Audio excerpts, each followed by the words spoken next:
ప్రకాశం, నెల్లూరు, వైఎస్ఆర్ కడప జిల్లాలోని ప్రజల దశాబ్దాల నిరీక్షణకు తెరపడనుంది. పాల ఖర్చుతో సమానంగా నీళ్లను కనుక్కునేటువంటి దుర్భర పరిస్థితులకు ఎండకాడు పడనుంది. ఆగస్టు 31న ఏపీ ముఖ్యమంత్రి నారా చంద్రబాబు నాయుడు గారి చేతుల మీదుగా వెలిగొండ ప్రాజెక్టును జాతికి అంకితం చేయనున్నారు. 1996లో శంకుస్థాపన చేసినటువంటి చంద్రబాబే ఇప్పుడు కీలక పనుల్ని కంప్లీట్ చేసి ప్రజలకు ఈ ప్రాజెక్టును అంకితం ఇవ్వడం ఒక విశేషం.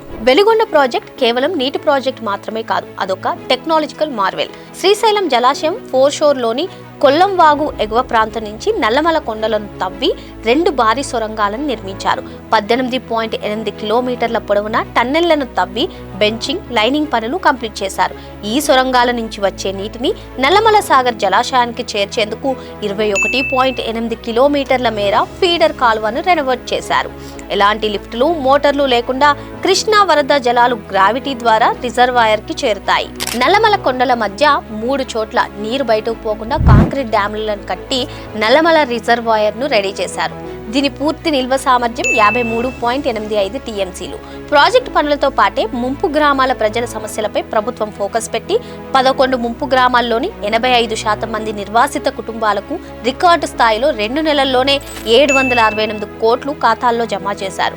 మరో 150 కోట్లతో పునరావాస పనులు వేగవంతం చేశారు. 10,200 కోట్ల అంచనా వ్యయం కలిగిన ఈ ప్రాజెక్టులో ఇప్పటి వరకు 7,923 కోట్ల రూపాయలను ఖర్చు చేశారు. తొలి దశలో నల్లమల సాగర్లో 10.70 టీఎంసీల నీటిని నింపి తద్వారా 1.10 లక్షల ఎకరాలకు సాగునీరు, ఇటు 4 లక్షల మందికి తాగునీరు అందించనున్నారు. 2 దశలు పూర్తయ్యాక తీగలేరు, గొట్టిపడియ, తూర్పు ప్రధాన కాలువల ద్వారా 4,47,300 ఎకరాల ఆయకట్టుకు నీరందుతుంది.